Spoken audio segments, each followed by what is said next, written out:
नमस्कार दोस्तों, मैं गणेश आदित्य फिर से आपका स्वागत करता हूं कंपटीशन कम्युनिटी के ऑनलाइन प्लेटफॉर्म पे। दोस्तों, आज हम पढ़ने वाले हैं इतिहास का हमारा एक महत्वपूर्ण चैप्टर सिंधु घाटी सभ्यता। सिंधु घाटी सभ्यता के बारे में हम एक चर्चा कर लेते हैं कि जब अंग्रेज भारत में थे तो उनका ये कहना था कि हम भारत को सिविलाइज्ड कर रहे हैं। ठीक, भारत को क्या कर रहे हैं? सिविलाइज्ड कर रहे हैं। जैसे ही उन्हीं के माध्यम से, उन्हीं के द्वारा सिंधु घाटी सभ्यता की खोज हुई, तब हमको ये भी पता चला कि हमारी जो सभ्यता है कितनी पुरानी थी।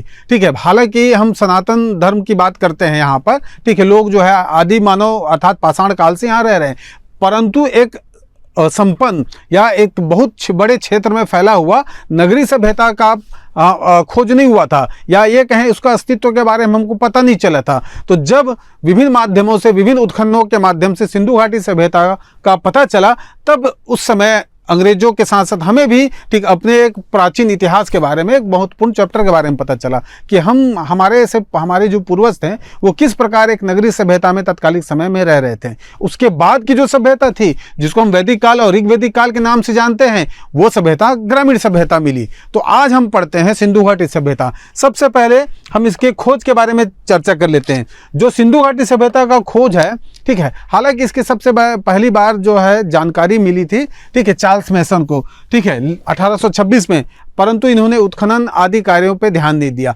ठीक, लेकिन जॉन विलियम ब्रंटन, देखिएगा, जॉन विलियम ब्रंटन के निर्देशन में कराची से लाहौर तक रेलवे लाइन का निर्माण हो रहा था, और इसी रेलवे लाइन के निर्माण में जिन ईंटों का प्रयोग कर रहे थे मजदूर, क्या होता था, आसपास के क्षेत्र से ईंट ला रहे थे। ठीक, उन ईंटों का जैसे ही पता चला, तब ध्यान रखिएगा, आगे जाके तत्कालिक रूप से खुदाई तो नहीं हुई, ठीक है, यहाँ पर ट्रेस हुआ कि यहाँ पर किसी प्रकार का प्राचीन स्रोत है या प्राचीन, ठीक है, स्थल रहा है। परंतु विधिवत रूप से जॉन मार्शल के निर्देशन में दयाराम साहनी द्वारा, ठीक है, 1921 में, ध्यान रखिएगा, 1921 में हड़प्पा नामक स्थान की सबसे पहली बार खुदाई हुई, और इसी खुदाई से हमको एक संपूर्ण रूप से विकसित एक नगरीय सभ्यता का पता चला है। तो सबसे प्रथम स्थल हो गया हमारा हड़प्पा। ठीक है, खोजकर्ता थे दयाराम साहनी, निर्देशन थे, ठीक, आपके जॉन मार्शल। तो जॉन मार्शल के निर्देशन में दयाराम साहनी द्वारा 1921 में किसकी खोज हुई? हड़प्पा का। तो तत्कालिक रूप से हड़प्पा का खोज हुआ, इसलिए जॉन मार्शल ने इस सभ्यता का नाम क्या रख दिया? हड़प्पा सभ्यता। हड़प्पा सभ्यता, ध्यान रखिएगा, क्योंकि प्रथम जो खोजा गया स्थल था हड़प्पा, जो है वास्तव में रावी नदी के तट पे था, परंतु आगे जाके हम देखते हैं लगभग हड़प्पा से 350 किलोमीटर दूरी पर, ठीक है, हमारा मोहनजोदारो था। मोहनजोदारो की खोज जो है 1 साल बाद 1922 में हुई। ठीक, 1922 में, ठीक, जब उसकी खोज हुई तो हमको जिस प्रकार की सभ्यता हड़प्पा में, उसी प्रकार की सभ्यता 300-350 किलोमीटर दूर कहाँ मिली? मोहनजोदारो में। उसके बाद धीरे धीरे और उत्खनन होने लगा, तो इससे पता चला कि ये जो है केवल हड़प्पा और उसके आसपास के क्षेत्र में, ठीक है, केंद्रित नहीं है, ये जो पूरे आसपास के सिंधु घाटी के आसपास में फैला हुआ, ठीक, एक परिपूर्ण सभ्यता थी। ठीक है, इसलिए इसका नाम सिंधु घाटी सभ्यता भी पड़ा। तो पहला नाम हो गया हड़प्पा सभ्यता, क्यों? क्योंकि प्रथम उत्खनन था। दूसरा नाम हो गया सिंधु घाटी सभ्यता, क्यों? क्योंकि सिंधु घाटी के नदी के तट पे इन सभ्यताओं का विकास हुआ। बहुत सारे स्थल हमको सिंधु घाटी नदी के आसपास मिले। चलिए अब हम आगे देख लेते हैं इसके बारे में। अब ध्यान रखिएगा, इसका विस्तार देख लेंगे। ठीक, इसके पहले इसका हम काल निर्धारण देख लेते हैं। सिंधु घाटी जो सभ्यता है, सिंधु घाटी सभ्यता के काल निर्धारण के अनेक मत है। हम यहाँ पर कुछ महत्वपूर्ण मतों को रखते हैं। ठीक, ध्यान रखिएगा, जॉन मार्शल जो उस समय तत्कालिक समय में, ठीक, जिनके निर्देशन में हड़प्पा की खोज हुई थी, ठीक है, इन्होंने कहा कि ये 3250 से लेकर 2750 ईस्वी पूर्व है। ठीक है, दूसरे हो गए डीपी अग्रवाल। डीपी अग्रवाल ने सिंधु घाटी सभ्यता का काल 2300 से 1750 ईस्वी निर्धारित किया, लेकिन वैज्ञानिक परीक्षण के आधार पे, अर्थात कार्बन डेटिंग के बारे में आप जानते होंगे कि कार्बन डेटिंग जो है, कार्बन 14 नामक एक समस्थानिक, जो कि रेडियो समस्थानिक होता है, उसके माध्यम से, ठीक है, ये पता चला कि आपकी सिंधु घाटी सभ्यता का जो काल है वो 2500 से 1750 ईस्वी पूर्व का है। कुछ पुस्तकों में इसको भी 2300 लिया जाता है, ध्यान रखिएगा। तो आप यहाँ पर एक बेसिक चीज को हम देख लेते हैं। ठीक, 2500 से 1750 ईस्वी पूर्व तक। ठीक है, तो ये हो गया हमारा काल निर्धारण। ठीक, हम वैज्ञानिक चीज को थोड़ा सा ज्यादा महत्व दे के रखेंगे। अगर आपसे विशेष रूप से पूछे कि कार्बन डेटिंग के आधार पे उसका डेट क्या है, तो आपको ये डेट लिखना है। अगर जॉन मार्शल के हिसाब से पूछे तो आपको जॉन मार्शल का मत जो है उसके बारे में बता देना है कि 2350 से 2750 ईस्वी पूर्व तक के बीच में, ध्यान रखिएगा। ठीक, क्या था हमारा सिंधु घाटी सभ्यता का काल था। चलिए अब आगे बढ़ते हैं। अब हम पढ़ लेते हैं इसका विस्तार। ध्यान रखिएगा, सिंधु घाटी सभ्यता जो है ये काफी लंबे चौड़े क्षेत्र में फैला हुआ था। वर्तमान परिदृश्य में देख लें तो भारत सहित पाकिस्तान में भी इसका ट्रेस है, कुछ स्थान आपके अफगानिस्तान में भी पाए जाते हैं। तो ध्यान रखिएगा, ठीक, इसका जो भौगोलिक विस्तार है, ठीक, इसका भौगोलिक विस्तार की चर्चा हम यहाँ कर लेते हैं। इसका हम शुरू वाली स्लाइड में चलते हैं। देखिएगा, यहां पर हम एक बार देख लेते हैं। ठीक, सामान्यतः यह माना जाता है कि जो सिंधु घाटी सभ्यता है इसका कुल क्षेत्रफल 13 लाख वर्ग किलोमीटर है। ध्यान रखिएगा, 13 लाख, वास्तव में इसका आता है 12,99,600। ठीक है, ध्यान रखिएगा, वास्तव में सिंधु घाटी सभ्यता का कुल क्षेत्रफल, कुल एरिया 12,99,600 आता है। ठीक, इसलिए इसको मोटा मोटा 13 लाख वर्ग किलोमीटर कहा गया है। ठीक, इसका जो आकार है, मतलब इसका जो फैला हुआ जो क्षेत्र है उसका आकार है त्रिभुजाकार। ध्यान रखिएगा, त्रिभुजाकार।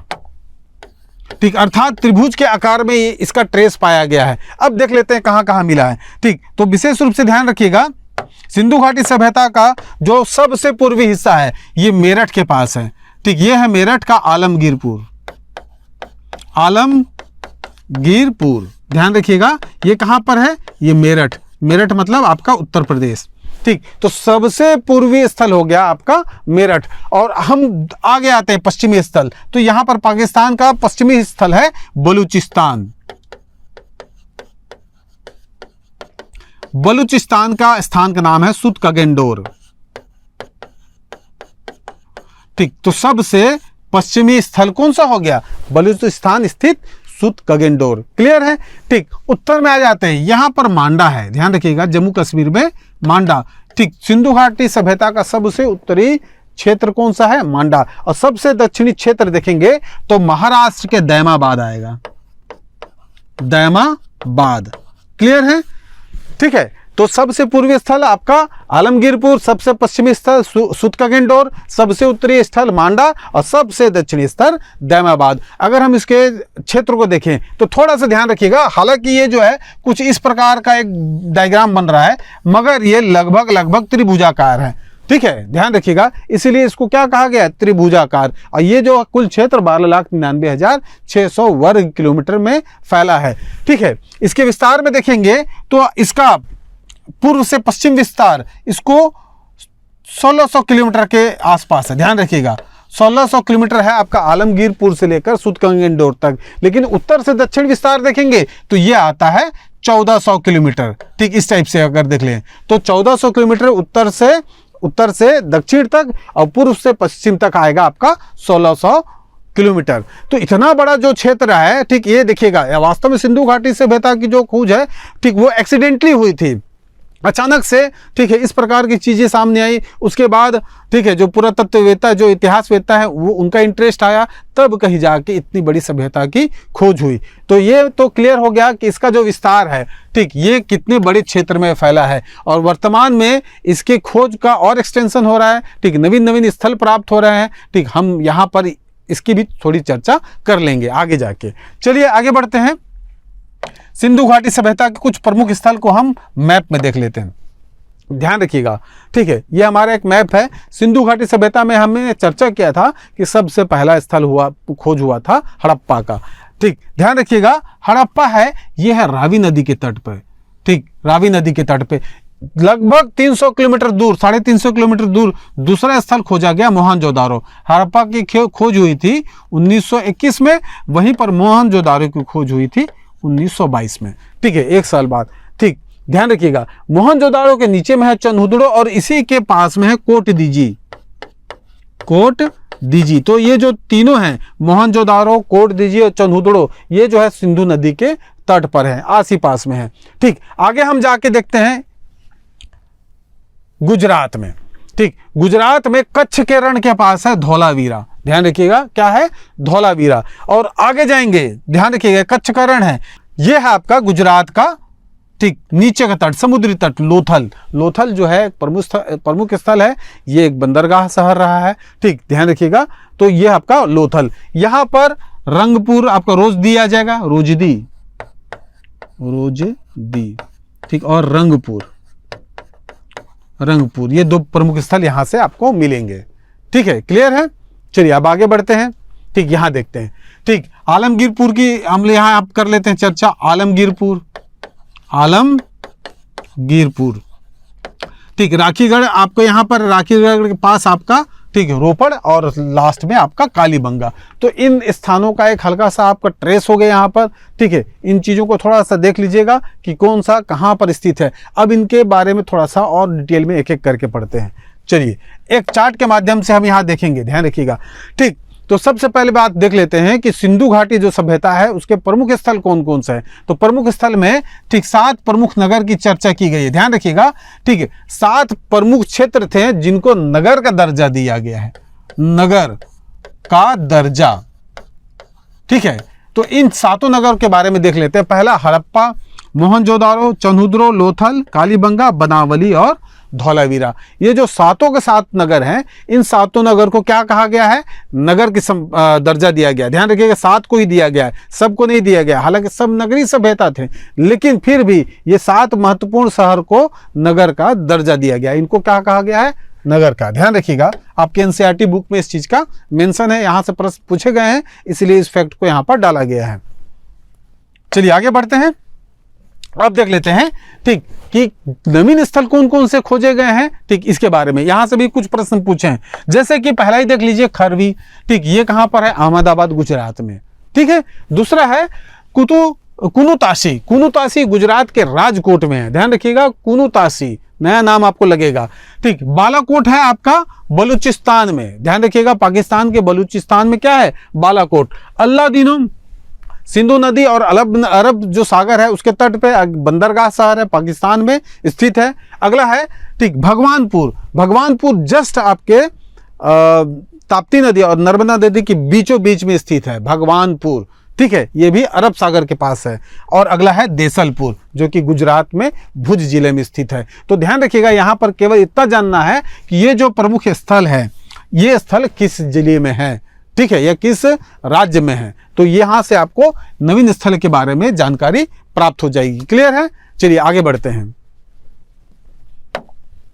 अब हम देख लेते हैं एक चार्ट के माध्यम से कि जो सिंधु घाटी सभ्यता के स्थल हैं, ठीक, ये इनकी खोज कब की गई, इनके खोजकर्ता कौन कौन थे, ठीक, ये किस नदी के तट पर हैं, और इसके बारे में कुछ और महत्वपूर्ण ठीक फैक्ट, जैसे कि ये किस जिले में है। चलिए यहां से देख लेते हैं, विथ ट्रिक के माध्यम से देखेंगे। क्लियर है।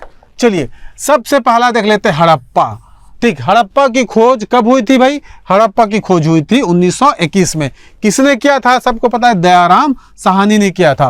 कहाँ हुआ था ये, ठीक, पाकिस्तान के मांटगोमरी जिला में, ध्यान रखिएगा। और ये किस नदी के तट पर है, रावी नदी के तट पर है। क्लियर है, ठीक, ध्यान रखिएगा। यहां आपको साहिवाल जिला भी मिल रहा है, तो वर्तमान में वो साहिवाल जिला है, ठीक, कंफ्यूजन नहीं होने का, ठीक है। मांटगोमरी जिला प्राचीन समय में, पुराने समय में, वर्तमान में उस जिले का नाम साहिवाल जिला है, ठीक है। तो ध्यान रखिएगा हड़प्पा, ठीक, दयाराम साहनी रावी नदी के तट पर है। ट्रिक के माध्यम से कैसे करेंगे, हड़प्पा, हड़प्पा मतलब पापा याद रखिएगा लास्ट में ना, ठीक, पापा जो दया कर रहे हैं किस पे, राम और रवि पे, ठीक, ध्यान रखिएगा, पापा जो दया कर रहे हैं किस पे, राम और रवि पे, ठीक है। तो यहां से आपको पता चल जाएगा, ठीक, क्यों कर रहे हैं, नहीं तो क्या मिलेगा, मांटगोमरी को मार याद रखिएगा, ठीक, मार, ठीक, मार मार पड़ता है सबको बचपन में, ठीक, उससे आपको क्या मिल रहा है, दया मिल रही है। तो पापा दया कर रहे हैं राम और रवि पे, क्यों, क्योंकि उनको मार पड़ी है, जो भी है, ऐसा करके एक आप परसेप्शन बना लीजिए। दूसरा स्थान है मोहनजोदारो। मोहनजोदारो की खोज जो है, ठीक, 1 साल बाद हुई थी, निर्देशन वही थे जॉन मार्शल, ठीक है, लेकिन R.D. बनर्जी के नेतृत्व में इसकी खुदाई हुई। सिंधु नदी के तट पर है, अभी हमने एक मैप में देखा मोहनजोदारो कहां पर है, सिंधु नदी के तट पर है, ठीक, लेकिन पाकिस्तान के किस जिले में है, लरकाना।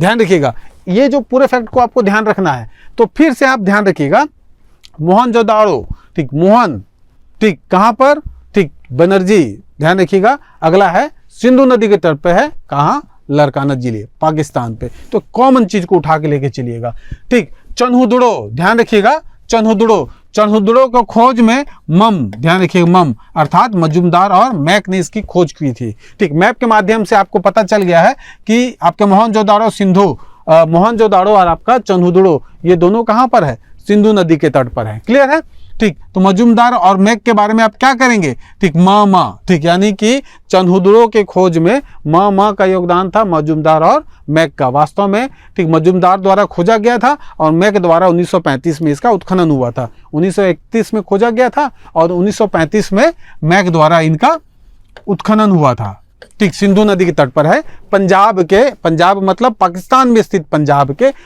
सिंध प्रांत में। क्लियर है। कालीबंगा, इसको देखिएगा, कालीबंगा मतलब काली चूड़ी, ठीक है, कालीबंगा मतलब काली चूड़ी, ठीक। 1953 में इस स्थल का खोज किया था किसने, अमलानंद घोष ने। किस नदी के तट पर, घग्गर नदी के तट पर, कहां पर, राजस्थान के हनुमानगढ़ जिले पे, ध्यान रखिएगा, हनुमानगढ़ जिले पे। इसको कैसे याद किया जाए, ठीक, कालीबंगा मतलब काली चूड़ी। क्लियर है, ठीक। अब ध्यान रखिएगा, यहां 3 नाम आएंगे, अमलानंद घोष, बीबी लाल और बी के थापर, बी के थापर, ध्यान रखिएगा। इसकी खोज में अमलानंद घोष के साथ बीबी लाल और बी के थापर का भी प्रमुख योगदान था। तो क्लियर है, ध्यान रखिएगा। कालीबंगा काली चूड़ी, ठीक, घग्गर घाघरा, मतलब एक महिला है जो काली चूड़ी पहनी है, ठीक है, घाघरा पहनी है। उन्होंने क्या किया, ठीक, सबसे पहले थप्पड़ मारा तो क्या हो गया, लाल हो गया, ठीक, और मुंह से क्या निकला, घोष निकला, आवाज, ठीक है, मतलब एक कॉमन परसेप्शन बनाइए, ठीक। कालीबंगा, ठीक, घग्गर, ठीक है, बीके थापड़ पड़ा, गाल क्या हो गया, लाल हो गया, और मुंह से क्या निकला, घोष, घोष मतलब आवाज, ठीक है। तो इस तरीके से आप इसको याद कर सकते हैं, ठीक है। चलिए, लोथल, लोथल जो है सिंधु घाटी सभ्यता का, ठीक है, आपका बंदरगाह शहर है। यहाँ पर एक गोदीबाड़ा मिला है, ठीक, यहाँ पर बंदरगाह में पानी के जहाज आते जाते थे, ठीक है। तो लोथल की खोज 1935 में रंगनाथ राव ने किया था। भोगवा नदी के तट पर स्थित है, ये कहां पर है, गुजरात के अहमदाबाद जिले में, ठीक है। तो चलिए, लो रंग का भोग कर लो, चलो ठीक है, लो रंग का भोग कर लो, ठीक। हालांकि भोग तो भगवान को लगाते हैं, ठीक है, फल का, फूल का, आप रंग का कर लो। चलिए, धौलावीरा, ठीक, वीर लोग कैसे होते हैं, बलिष्ठ होते हैं, तो बिष्ट याद रखिएगा, ठीक है। तो धौलावीरा जो कि आपके गुजरात के कच्छ में स्थित है, इसका खोज 1990 में, ठीक, RS बिष्ट ने किया। ये कहां पर है, लूनी नदी के तट पर है। लूनी नदी ज्योग्राफी में आप पढ़े होंगे, ये अंतःस्थलीय नदी है, ठीक, ये, ठीक, आपके रेगिस्तान में जाके विलुप्त हो जाती है। क्लियर है, ठीक। तो धौलावीरा, वीरा बलिष्ठ, ठीक, अर्थात RS बिष्ट, बिष्ट को आप बलिष्ठ समझ सकते हैं। लूनी नदी के तट पर है, कहां पर, गुजरात के कच्छ जिले में। क्लियर है। चलिए, अब आगे आते हैं बनावली, ठीक, बनावली की खोज जो है, ठीक है, इसमें भी आपके बलिष्ठ जी का योगदान है। बनावली 1973 में, ठीक है, RS बिष्ट द्वारा। ये जो है रंगोई नदी के तट पर है, ध्यान रखिएगा। बनोई कहां पर है, रंगोई नदी के तट पर, हरियाणा के हिसार जिले में, ठीक है। आगे बढ़ते हैं, आलमगीरपुर, आलमगीरपुर जो है, ठीक, ये आपका, इसका खोज 1958 में किया गया था YD शर्मा के नेतृत्व में, और यह है आपका हिंडन नदी के तट पर। हिंडन कहां पर, मेरठ उत्तर प्रदेश में। क्लियर है। तो आप इस चार्ट का एक स्क्रीनशॉट कर लीजिए। सबसे बड़ा दिक्कत ये होता है कि इसके एक पॉइंट को, अर्थात स्थल को इसके सन से जोड़ना, ठीक, इसके खोजकर्ता से जोड़ना, ठीक, और बाद में नदी और उसके क्षेत्र से जोड़ना, ठीक। तो सबसे बड़ा चैलेंज यही है कि इस चार्ट को अगर आप याद रखते हैं तो आगे हम जब पढ़ेंगे तो कभी भी नदी की चर्चा होगी, कभी भी क्षेत्र का चर्चा होगा या खोजकर्ता का चर्चा होगा, तो आसानी से आपको समझ में आ जाएगा। क्लियर है। चलिए, इसका एक स्क्रीनशॉट कर लीजिए। चलिए, अब हम आगे बढ़ते हैं, ठीक, एक एक करके एक एक स्थल को देख लेते हैं। सबसे पहला स्थल हमारा हड़प्पा। क्यों? क्योंकि सबसे पहली खोज किसकी हुई थी, हड़प्पा को हुई थी। अब एक एक करके हम पढ़ते हैं भाई, ठीक है। देखिए, हड़प्पा, हड़प्पा की खोज जो है 1921 में, ठीक, दयाराम साहनी, दयाराम साहनी, ठीक है, इनके माध्यम से खोज हुआ था। ध्यान रखिएगा, उत्खननकर्ता कौन थे? दयाराम साहनी के नेतृत्व में उत्खनन हुआ था, लेकिन उस समय निर्देशक कौन थे? John Marshall. John Marshall. Clear है, कोई दिक्कत नहीं। ठीक है, ध्यान रखिएगा, ठीक, हड़प्पा में 2 टीले प्राप्त हुए हैं, 2 टीले प्राप्त हुए हैं। ठीक है, एक है आपका पूर्वी टीला, पूर्वी टीला, और एक है आपका पश्चिमी टीला, पश्चिमी। ठीक, 2 टीले प्राप्त हुए हैं। तो एक है पूर्वी टीला और एक पश्चिमी टीला। ध्यान रखिएगा, एक टीला जहां पर नगर के आपके प्रशासनिक वर्ग, संभ्रांत लोग, राजा टाइप के लोग रहते थे, अमीर लोग, वो ऊंचा टीला कहलाता था। ठीक, और जो नगर बसा होता था वो नीचा टीला में। ठीक है, तो ध्यान रखिएगा, पूर्वी टीला पश्चिमी टीला को फिर से बता दूं, जो पश्चिमी टीला है, ठीक, इसको ये किला बंद होता था। ठीक, किला बंद, और जबकि पूर्वी टीला में किसी प्रकार का किला नहीं पाया जाता था। तो अर्थात जो पश्चिमी टीला है, यहां पर आपके अमीर लोग रहते थे। ठीक, जो प्रशासनिक क्षेत्र में थे, प्रशासन, ध्यान रखिएगा। ठीक, जो राजा रहते थे या अमीर लोग, व्यापारी लोग, वो कहाँ रहते थे? पश्चिमी टीला में। और पश्चिमी टीला किस प्रकार का होता था? किला युक्त होता था, किला बंद होता था। जबकि पूर्वी टीला में आम लोग रहते थे, आम जन। ठीक है, तो इस चीज को जान लीजिएगा। ठीक है, अब आ जाते हैं माउंट। माउंट का मतलब होता है, ये भी टीला है। ठीक, ये तो आपके प्रमुख टीले हो गए। इसके अलावा हड़प्पा में ये देखा गया है, हड़प्पा के आसपास के क्षेत्र में, कि कुछ और ऊंचे ऊंचे इलाके मिले हैं। तो उन ऊंचे इलाकों का 2 नाम रखा गया है। ठीक, एक टीला है, ठीक, माउंट AB, ध्यान रखिएगा, और एक है F। 2 टीले मिलेंगे आपको, माउंट AB और माउंट F, 2 अलग अलग प्रकार के हैं। इनका नामकरण जो है तत्कालिक समय में, ठीक है, इतिहासवेत्ताओं ने किया है। क्लियर है? ठीक, इसको थोड़ा सा और अच्छा से लिख देता हूं। F 2 है, माउंट कहते हैं, माउंट नहीं कहते हैं, माउंट। माउंट मतलब टीला। ठीक, कौन सा? AB टीला और एक F टीला। अन्नागार, ध्यान रखिएगा, सिंधु घाटी सभ्यता का एक बहुत ही महत्वपूर्ण खोज हुआ है कि वहां पर ग्रेनरी पाया गया, अन्नागार पाया गया है। अर्थात वहां के जो आप टैक्स बोले या कुछ भी बोले, कि जो राजाओं के पास इकट्ठा होता था, उसको एक जगह पे रखते थे। हालांकि इसके बारे में विशेष रूप से ये नहीं पता था कि उसमें सभी लोगों का अन्न रहता था या, ठीक, आपके राजा या राज्य का, ठीक, वो अन्न होता था। तो बस इतना जान लीजिए, अन्नागार पाए गए हैं। कैसे पाए गए हैं? ठीक, 6 और 6, ध्यान रखिएगा। ठीक, मतलब एक लाइन में 6, जैसे कि ये देखिए अन्नागार, एक तरफ 6 है, ठीक, और दूसरे तरफ 6, अर्थात ठीक 2 पंक्ति में है, एक लाइन में, एक पंक्ति में 6 और दूसरी पंक्ति में 6, अर्थात 6-6 की 2 पंक्ति थी। कितनी थी? 2 पंक्ति। ठीक, ध्यान रखिएगा, इसका आकार की चर्चा करें तो इसका आकार 15 × 7 मीटर आता है। ध्यान रखिएगा, ठीक, 15 मीटर आपका लंबा और 7 मीटर चौड़ा। ठीक है, इसका एक अन्नागार का आकार आता है उस प्रकार। ठीक है, आपके कितने हो गए? 12। 6-6 की पंक्ति में 2 लाइन में हो गए तो 12 हो जाएंगे। एक का आकार था, ठीक है, आपका 15 × 7, ठीक है, अप्रोक्स में है, ध्यान रखिएगा। ठीक, इस पे पॉइंट में और है, ठीक है, ये मोटा मोटा हम चर्चा कर रहे हैं, 15 × 7। ठीक है, मातृदेव की मूर्ति मिली है, ध्यान रखिएगा। मातृदेव कहें या इसको कहें उर्वरा की देवी, मातृदेव के बजाय हम कहते हैं उर्वरा की देवी, उर्वरा की देवी।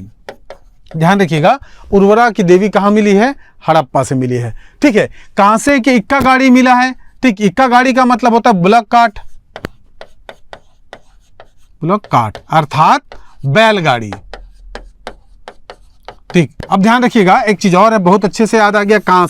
कांसे का चर्चा हुआ तो एक चीज में याद आ गया। ठीक, जो सिंधु घाटी सभ्यता है ये वास्तव में कांस्य युगीन सभ्यता है। ठीक है, अर्थात इसको हम आद्य ऐतिहासिक काल के अंतर्गत रखते हैं। और ये किस प्रकार की सभ्यता है? कांस्य युगीन सभ्यता। अर्थात सिंधु घाटी सभ्यता के लोगों ने तांबा और टिन को मिला के क्या बनाना चालू कर दिया? कांसा। क्योंकि इससे पहले हम ताम्र पाषाणी काल पढ़ चुके हैं, उस काल में पाषाण के साथ साथ तांबे का उपयोग किया जाता था। अब सिंधु घाटी सभ्यता का जो काल है, इस काल में क्या हो रहा है? ठीक, ये पूरे कांसा बनाने का पूरा अच्छे से इसको टेक्निक इनको पता था। और कांसा कैसे बनता है? ठीक, ये बनता है आपका तांबा और टिन के माध्यम से। अर्थात तांबा और टिन को एक निश्चित अनुपात में मिला के ये क्या कर रहे थे? कांसे का निर्माण कर रहे थे। ठीक है, क्योंकि आगे हम जाके देखेंगे मोहनजोदारो से कांसे की नृत्यरत मूर्ति हमको प्राप्त होती है। ठीक है, अब आइए यहाँ पर कब्रिस्तान की चर्चा कर लें। तो ध्यान रखिएगा, नगर के जब हम बाहर में जाते हैं तो नगर के बाहर में जाने से हम देखे हैं कि यहाँ पर कब्रिस्तान मिला है और कब्रिस्तान के नाम भी रखा गया है यहाँ पर। ठीक है, कब्रिस्तान के नाम रखे गए हैं। ठीक है, तो ध्यान रखिएगा कब्रिस्तान वहां पर दो प्रकार के हमको कब्रिस्तान मिले हैं। एक को नाम दिया गया है समाधि R37, ध्यान रखिएगा, और एक है समाधि H। ठीक, दो प्रकार के कब्रिस्तान वहां प्राप्त हुए हैं। वास्तव में कब्रिस्तान का समाधि नाम से उनको जाना गया है। पहला को कहा गया R37, दूसरा को कहा गया है H। ठीक है, तो ये हो गया हमारा सिंधु घाटी सभ्यता का प्रमुख स्थल हड़प्पा। क्लियर है? ठीक है, हड़प्पा के खोज के बारे में बता चुका हूं। ठीक, किस नदी के तट पर था हड़प्पा? रावी नदी के तट पर। ठीक है, ध्यान रखिएगा, क्यों? क्योंकि जितने भी प्राचीन सभ्यता है उनका विकास नदियों के तट पर ही हुआ है। पहला, ठीक, क्यों? क्योंकि नदियों से उनको पानी मिल रहा है, नदी के आसपास के इलाका उपजाऊ होता था जहां पर वो कृषि कार्य को आसानी से संपन्न कर सकते थे। इसलिए ठीक है, सभी जितने भी आपको प्रमुख नगर मिलेंगे, प्राचीन नगर, वो सभी के सभी कहां पर हुए हैं? ठीक है, नदियों के तट पर। तो उसी में से हमारा एक महत्वपूर्ण सभ्यता है सिंधु घाटी सभ्यता। क्लियर है?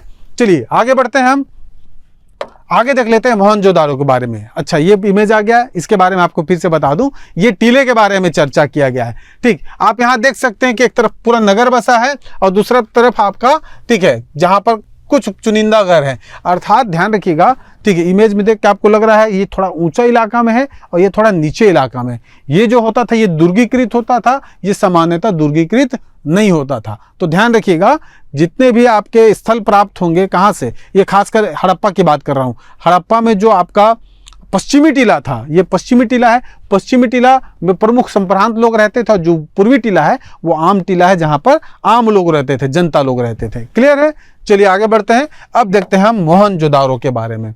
मोहनजोदारो के बारे में चर्चा कर लेते हैं। मोहनजोदारो में यहाँ पर सबसे बड़ी चर्चा करने की बात क्या है कि भाई इसकी खोज कब हुई?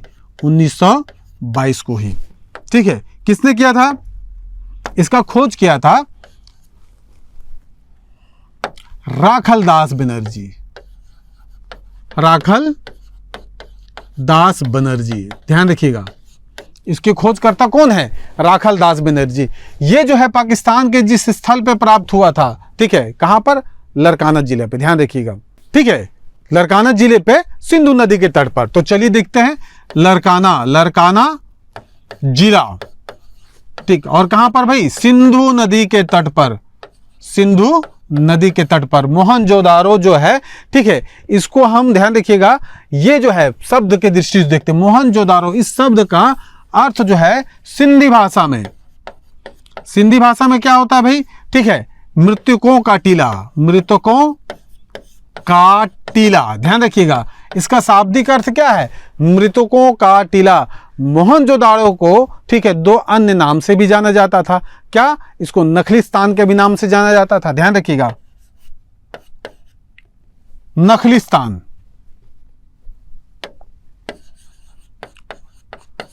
नखलिस्तान, ठीक, के साथ साथ इसको सिंध का बाग भी कहा गया है, सिंध का बाग। तो चलिए समझ में आ गया, मोहनजोदारो के तीन प्रमुख नाम हो गए। ठीक, कौन कौन सा नाम हो गया? मोहनजोदारो के तीन प्रमुख नाम हो गए। पहला खुद मोहनजोदारो, ठीक, जो इनका मूल नाम था मोहनजोदारो अर्थात मृतकों का टीला। ठीक है, दूसरा है नखलिस्तान, तीसरा है सिंध का बाग। नखलिस्तान का मतलब, ठीक, रेगिस्तान में ऐसे इलाकों को कहा जाता है जहां पर पानी रहता है, ठीक, और वहां पर कुछ पेड़ पौधे रहते हैं, उसी स्थान को क्या कहा जाता है? नखलिस्तान। तो ये आपका क्लियर हो गया। ठीक है, मोहनजोदारो के बारे में हम सामान्य चर्चा ये कर लेते हैं कि मोहनजोदारो से क्या क्या चीजें की प्राप्ति हुई है। ठीक है, चलिए अब देखते हैं इस स्थान से क्या क्या चीज मिला है। तो सबसे पहली बात, यहां से आपको सबसे इंपॉर्टेंट चीज मिला है सिंधु घाटी का, ठीक, बहुत इंपॉर्टेंट चीज, वो है आपका स्नानागार, स्नानागार, ठीक, जिसको ग्रेट बाथ भी कहा गया है, ग्रेट बाथ। ठीक है, ध्यान रखिएगा क्या मिला है? स्नानागार। ठीक, आप नगर से आगे जाएंगे तो दिखेगा स्नानागार के अलावा यहां पर और मिला है अन्नागार, अन्नागार, ठीक, उसको ग्रेट ग्रेनरी कहा गया है। ग्रेनरी का आकार 45 × 15 मीटर है। ध्यान रखिएगा, ठीक है, मोहनजोदारो में जो अन्नागार प्राप्त हुआ है उस अन्नागार का आकार क्या है? 45 × 15 अर्थात 45 मीटर लंबा और 15 मीटर चौड़ा। ठीक है, कुछ पुस्तकों में इस 15 मीटर के स्थान पे 22 मीटर लिखा हुआ है। ठीक है, इस चीज को कंसिडर कर लीजिएगा। मैं आपको बता रहा हूं, ये सोर्स है एंशिएंट इंडिया का एनसीईआरटी। ठीक, कुछ पुस्तकों में 22 मीटर भी मिल जाता है, तो मैं एनसीईआरटी का सोर्स आपको दे रहा हूं। अन्य क्या क्या चीजें मिली है मोहनजोदारो से? अन्य मोहनजोदारो से आपको मिला है, ठीक है, पशुपतिनाथ की मूर्ति, ध्यान रखिएगा, पशुपतिनाथ, ठीक, जिसको हम लॉर्ड शिवा के नाम से जान रहे हैं, शिव की मूर्ति, ध्यान रखिएगा, ठीक है। 3 सिर वाले, 3 सिर इनके पाए गए हैं। कितने सिर? 3 सिर। क्लियर है? चलिए, पशुपतिनाथ के बाद बगल में देख लें, यहां पर कांसे की नृत्य रथ मूर्ति मिला है। नृत्य रथ मूर्ति, डांसिंग गर्ल कहते हैं। क्या? Dancing girl. क्लियर है? ठीक है। जस्ट उसके बगल में हम देखें तो मातृ देवी की मूर्ति मिली है। मातृ देवी, ठीक, इसको इंग्लिश में हम कहेंगे मदर गॉडेस। मदर गॉडेस, ठीक है, मातृ देवी की मूर्ति मतलब मदर गॉडेस। ठीक है, फिर हम देखते हैं यहां पर क्या मिला है, पुरोहित आवास मिला है। पुरोहित आवास तथा पुरोहित की मूर्ति भी मिली है, ध्यान रखिएगा। पुरोहित की क्या मिला है? मूर्ति। ठीक, दोनों चीजें मिली, पुरोहित आवास भी मिला है, पुरोहित की मूर्ति भी मिली है। ठीक है, तो ये प्रमुख चीजें आपको कहां से मिल रहा है? मोहनजोदारो से। तो ध्यान रखिएगा, यहां पर एक और महत्वपूर्ण चीज मिला है, कुबड़ वाले बैल। क्लियर कीजिएगा, कुबड़ वाले बैल,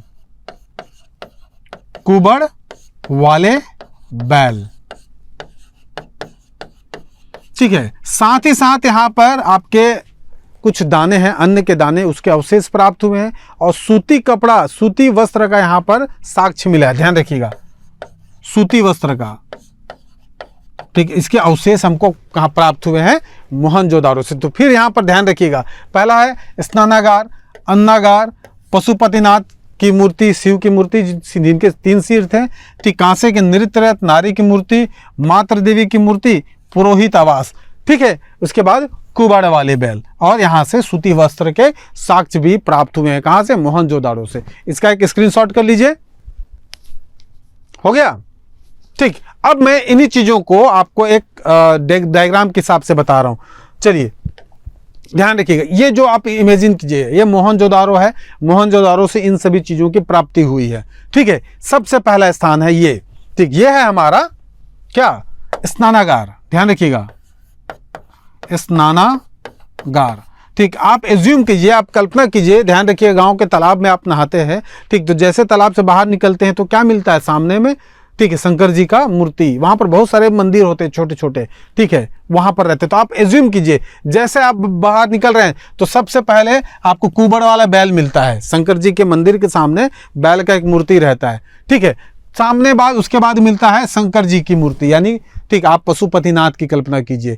फिर बगल में आप देख रहे हैं कि मातृ देवी की भी मूर्ति है, और कांसे के नृत्य रथ नारी की भी मूर्ति है, और वहां पर पुजारी के रहना तो आवश्यक है। तो ये पुरोहित है, आपके पृष्ठ पुरोहित। ठीक है, अब इतना करने के बाद आपको भोजन करना है। ठीक, पूजा पाठ करने के बाद ये अन्नागार है। तो ठीक, एक छोटा सा इवेंट आप क्रिएट कीजिए कि आप स्नानागार से नहा के निकल रहे हैं, तो सामने मंदिर है, मंदिर में सबसे पहले क्या है? कुबड़ वाले बैल। कुबड़ वाले बैल से पार करेंगे तो आपके शंकर जी का, शिव के मूर्ति मिलेगा। ठीक, उसके बगल में आप देखेंगे तो आपके मातृ देवी की मूर्ति और कांसे के नृत्य रथ मूर्ति, और इन सभी का पूजा पाठ कराने के लिए कौन? पृष्ठ मतलब पुजारी। इतना काम करने के बाद भोजन करने के लिए अन्नागार। तो एक छोटा सा इवेंट के माध्यम से अब इन सारी चीजों को जोड़ लीजिए। ठीक है, इसके अलावा और क्या मिला है? तो इसके अलावा यहां से मिला है सूती वस्त्र के साक्ष्य मिले हैं। ठीक है, आपके चावल के दाने की भूसी मिला है। कहां से? यहां से भी मिला है, साथ ही साथ लोथल से भी मिला है। क्लियर है? तो मोहनजोदारो, ठीक, ये आपका हो गया। अब आगे हम बढ़ते हैं अन्य शहर की ओर। अच्छा, मोहनजोदारो में इस सील के बारे में बता दे रहा हूं। ठीक, मोहनजोदारो से जो पशुपतिनाथ का जो सील मिला है, सील का अर्थ हो गया जो मुद्रा मिला है। इस मुद्रा में ध्यान रखिएगा, ठीक, ये इनके 3 सिर पाए गए हैं। कितने सिर? 3 सिर। 3 सिर। क्लियर है? इसके बाद यहां पर कुछ जानवरों के चित्र भी अंकित है। एक एग्जाम में पूछा था मुझे, स्पेशल ध्यान रखें। क्या एग्जाम है? यहां पर आपका हाथी है। ध्यान, एग्जाम के बारे में जानकारी नहीं है, ठीक, किसी एक परीक्षा में पूछा गया था कि निम्न में से कौन सा पशु जो है पशुपतिनाथ के सील में अंकित नहीं है। ठीक है, ध्यान रखिएगा। तो ध्यान रखिएगा, वहां वो एग्जाम में पूछा गया था। आपको क्या देखना है कि इसमें कौन कौन से पशु हैं। तो पहला हाथी, दूसरा है बाघ। ठीक, तो राइट हैंड साइड का क्या हो गया, इनके लेफ्ट हैंड साइड हाथी हो गया, बाघ हो गया। इनके राइट हैंड साइड ये आपका भैंसा है, भैंसा, और ये हो गया गेंडा। ठीक, उसके बाद नीचे में ये दो हो गए, दो की संख्या में। ठीक है, क्या है भाई, हिरण है, दो हिरण है। ठीक है, तो क्या क्या मिल गया आपको यहाँ पर, पशुपतिनाथ। ठीक, ऐसा ही नहीं कहा गया ना, बहुत सारे पशु भी इनके पास हैं, इसीलिए इनका नाम क्या रखा गया है, पशुपतिनाथ। और खुद जो इनका आकार आकृति है ये भी कुछ विशेष प्रकार की है। इनके 3 सिर मिले हैं, ठीक, सिंग मिला है। ठीक, ध्यान रखिएगा, और अगल बगल में बहुत सारे जानवर है। ठीक, तो कौन कौन सा हो गया आपका, हाथी हो गया, बाघ हो गया, ठीक, आपके गेंडा हो गया, भैंसा हो गया और हिरण हो गया। अर्थात यहां से आप इस चीज को जान सकते हैं कि सिंधु घाटी सभ्यता में इन जानवरों के बारे में उनको पता था। ठीक है, पशुपालन संबंधी कार्य करते रहे होंगे, ठीक है, या इनके और कार्य रहे होंगे। तो ध्यान रखिएगा, इन जानवरों के बारे में इनको जानकारी थी। क्लियर है, अब आगे बढ़ते हैं। ठीक है, अगला है हमारा चन्हुदड़ो। ठीक, ध्यान रखिएगा, चन्हुदड़ो जो है एक हमारा बहुत ही महत्वपूर्ण स्थल है। ये भी कहाँ मिला है, सिंधु नदी के तट पर। चलिए आज ये चन्हुदड़ो की खोज किसने किया था, बताए हैं। ठीक, चन्हुदड़ो की खोज मजूमदार ने किया था, मजूमदार। ठीक, कब किया था, 1931 में, और 1935 में मैके ने इसमें उत्खनन करना प्रारंभ करवाया। तो ध्यान रखिए, मजूमदार और मैके, म चन्हुदड़ो में। क्लियर है, ठीक है। हाँ, यहाँ पर बहुत अच्छा चीज है कि यहाँ पर दुर्ग का अभाव पाया गया, अर्थात किसी भी प्रकार का यहाँ पर दुर्ग नहीं है। अर्थात सिंधु घाटी सभ्यता में चन्हुदड़ो एक ऐसा शहर है, एक ऐसा नगर है जो दुर्गीकृत नहीं है। क्लियर है, ये पूछा गया है, ध्यान रखिएगा। और 3 चीज यहाँ पर ध्यान रखिएगा, ठीक, हाथी, बिल्ली, कुत्ता। ठीक, इन 3 जानवरों का नाम याद रखिएगा, हाथी, बिल्ली, कुत्ता। तो यहां से हाथी का कपाल पाया गया है, हाथी का कपाल। ठीक है, क्या पाया गया, हाथी का कपाल। हाथी के कपाल मतलब हाथी का सिर। ठीक है, बिल्ली और कुत्ता का मतलब यहां पर बिल्ली का पीछा करते हुए, बिल्ली का पीछा करते हुए, ठीक, कुत्ते के पैर का निशान, दोनों का निशान, ध्यान रखिएगा, पैर का क्या पाया गया, निशान पाया गया है। ठीक, उतना पुराना निशान मिल जा रहा है भाई, ध्यान रखिएगा।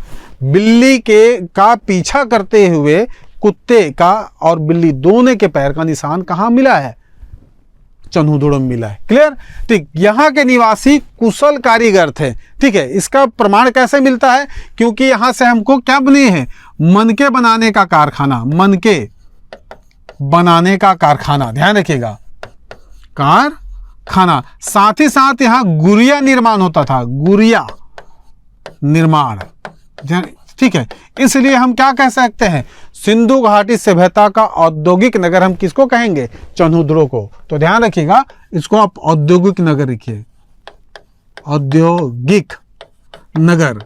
ठीक, ये आपके औद्योगिक नगर थे, इंडस्ट्रियलाइज आपके सिटी था, कौन था, ठीक, चन्हुदड़ो। क्यों, क्योंकि यहाँ पर बहुत सारे आपके कारखाने मिले हैं। ठीक है, अलग अलग चीजों का कारखाना, मतलब उस प्रकार का नहीं जो वर्तमान में आपको देखने को मिलता है। ठीक, ध्यान रखिएगा, साथ ही साथ ये औद्योगिक नगर यहाँ पर मिल गया। चलिए ठीक, सेम चीजें हैं। यहाँ पर एक विशेष चित्र है, ठीक, ये झुकर झाकर संस्कृति के साक्ष्य चन्हुदड़ो से मिले हैं। ये पूर्व हड़प्पा सभ्यता की संस्कृति है, ध्यान रखिएगा, झुकर झाकर संस्कृति, ये प्राक हड़प्पा संस्कृति, प्राक हड़प्पा संस्कृति के साक्ष्य मिले हैं, और उसको क्या कहा गया है, झुकर झाकर संस्कृति। ठीक है, यहां पर आपको ध्यान रखिएगा, ठीक, एक और चीज मिला है, ये मिला है आपको, ठीक, 4 पहिए का गाड़ी, ध्यान रखिएगा, ठीक, 4 पहिए का गाड़ी। ठीक, ये चीज आपको कहां से मिला है, चन्हुदड़ो से मिला है। क्लियर है, ठीक, चलिए इसका स्क्रीनशॉट कर लीजिए, चन्हुदड़ो के बारे में हो गया। अच्छा, ये 2 चीजें छूटा हुआ है भाई, ठीक, कौन कौन सा, बहुत इंपॉर्टेंट चीज छूट गया। ठीक, इसको छूटने में तो सिंधु घाटी सभ्यता की महिलाएं नाराज हो जाएंगी।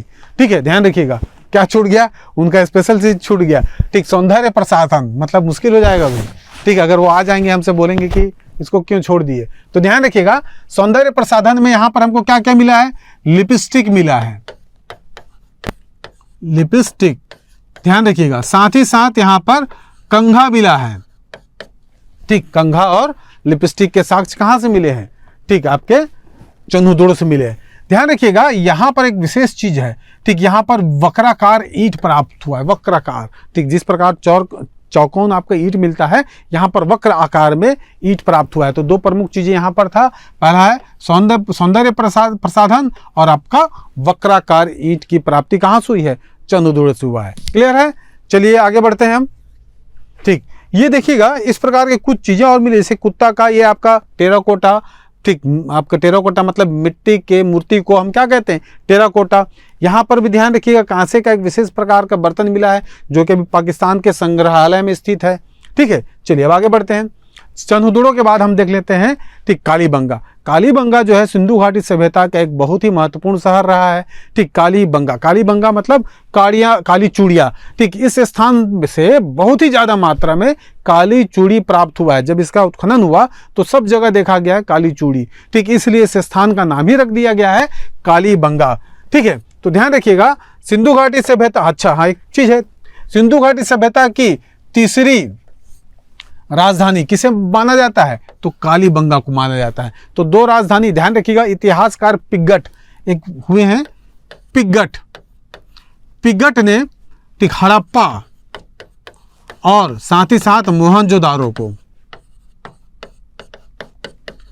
इन दोनों को क्या कहा है, जुड़वा राजधानी कहा है।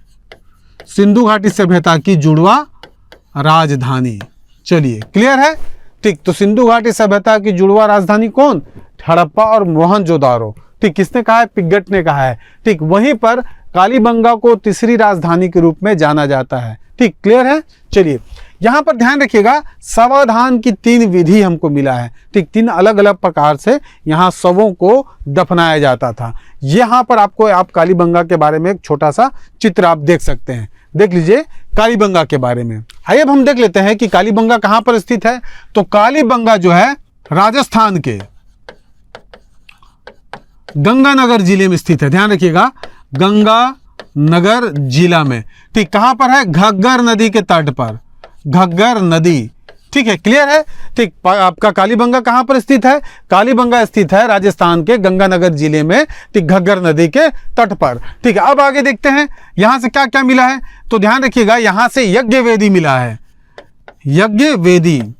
ठीक, जिसको हम अग्नि कुंड भी कहते हैं, अग्नि कुंड। साथ ही साथ ध्यान रखिएगा यहां से हल के निशान अर्थात खेती के निशान, अर्थात हल जो जमीन पे चला हुआ है उसका निशान मिला है, अर्थात हल के निशान। ठीक है, यहां के ध्यान रखिएगा ईंटों के चबूतरे मिले हैं, ईंटों के चबूतरे। ठीक, साथ ही साथ यहां से भूकंप के साक्ष्य भी मिला है, भूकंप के साक्ष्य। और एक और विशेष चीज यहां पर युगल समाधान, युगल समाधान इसका भी साक्ष्य मिला है। युगल समाधान मतलब 2 व्यक्ति को या 2, ठीक, एक व्यक्ति एक जानवर को क्या किया जाता था, एक साथ दफना दिया जाता था। तो क्या क्या मिला है, यह राजस्थान की गंगानगर जिले में स्थित है, घग्गर नदी के तट पर। ठीक, यज्ञ वेदी मिला है अर्थात अग्नि कुंड मिला है।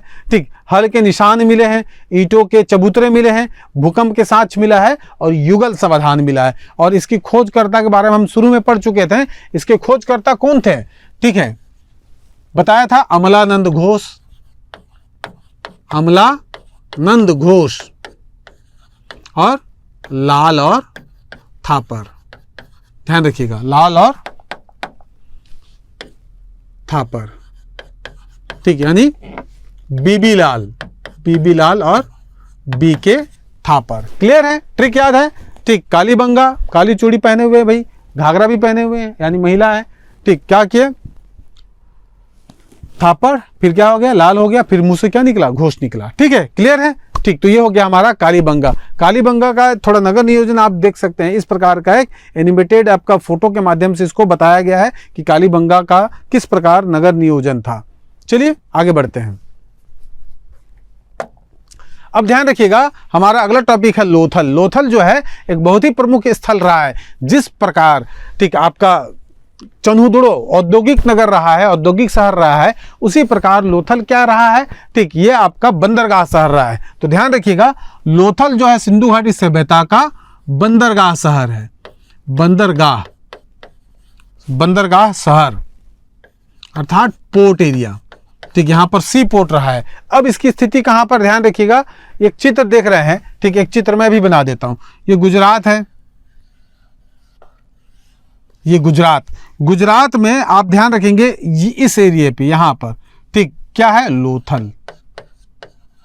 ठीक, अर्थात ये आपका इस स्थान पे समुद्र के तट के नजदीक में है, ठीक आपका लोथल। तो लोथल ऐसा शहर था जिस समय, ध्यान रखिए, यहां से ठीक मिस्र, मेसोपोटामिया आदि जो क्षेत्र होते थे, विदेशी व्यापार का जो आपका स्थान था, वो कहां से होता था, भारत में लोथल से। क्यों? क्योंकि लोथल एक बंदरगाह शहर था। ठीक, यहीं पर ठीक विभिन्न जहाज के माध्यमों से ठीक व्यापार होता था लोथल से, इसलिए इसको बंदरगाह शहर कहा गया है। क्लियर है? चलिए आगे बढ़ते हैं। चलिए ध्यान रखिएगा, लोथल, इस लोथल का जो खोज है, इसका खोज हमने किसके माध्यम से हुआ था, तो रंगनाथ राव। ठीक, इसको हम लोग देख चुके हैं। लोथल का जो खोज है ये क्या था, रंगनाथ राव ने, ठीक 1957 में। इसकी स्थिति है गुजरात के अहमदाबाद में, ठीक है, भोगवा नदी के तट पर। ध्यान रखिएगा, किस नदी के तट पर, भोगवा। ठीक, नदियों का नाम को आप विशेष रूप से याद रखिएगा, भोगवा नदी के तट पर गुजरात के अहमदाबाद जिले में। ठीक, ये नगर जो है 6 खंडों में विभक्त है। ठीक, ध्यान रखिएगा, लोथल जो है ये कितने खंड में विभक्त है, 6 अलग अलग खंडों में विभक्त है। ठीक, सामुद्रिक व्यापार का केंद्र था। हम आपको अभी चर्चा करके बता चुके हैं कि लोथल जो है इसकी स्थिति समुद्र तट में है और ये समुद्र मार्ग से व्यापार करने का एक प्रमुख केंद्र था। ठीक है, यहां से हमको गोदीबाड़ा भी मिलता है। ठीक, ध्यान रखिएगा, क्या मिलता है, ठीक बंदरगाह के साथ साथ, बंदरगाह के साथ साथ गोदीबाड़ा। गोदीबाड़ा, गोदीबाड़ा ऐसा स्थान को कहते हैं जहां पर जहाजों का निर्माण होता है और उनका रिपेयरिंग होता है। ध्यान रखिएगा। ठीक, फारस की मुद्राएं मिले हैं, बहुत सिंपल सी चीज है। ठीक, अगर आप किसी एरिया से आप व्यापार कर रहे हैं, वो भी विदेशी व्यापार कर रहे हैं, तो सीधी सी बात है कि जहां से व्यापार हो रहा है उसको कुछ मुद्रा उस स्थान पे ठीक मिलेगा ही मिलेगा। तो ध्यान रखिए, यहाँ पर फारस की मुहर प्राप्त हुआ है लोथल से। ठीक है, 3 युगल समाधि मिले हैं। ठीक, इससे पहले हमने एक और देखा था कि ठीक युगल समाधि मतलब 2 लोगों को या 2 एक पशु या और एक व्यक्ति को कहाँ दफनाया गया था, ठीक तो चन्हुदड़ो में भी दफनाया गया था। ठीक, सॉरी, कालीबंगा में दफनाया गया था। उसी प्रकार का साक्ष्य लोथल से मिले हैं, 3 मिले यहाँ पर, 3 युगल समाधि। ध्यान रखिएगा, यहाँ पर आप कौवा, लोमड़ी और हाथी के बारे में ध्यान रखिएगा।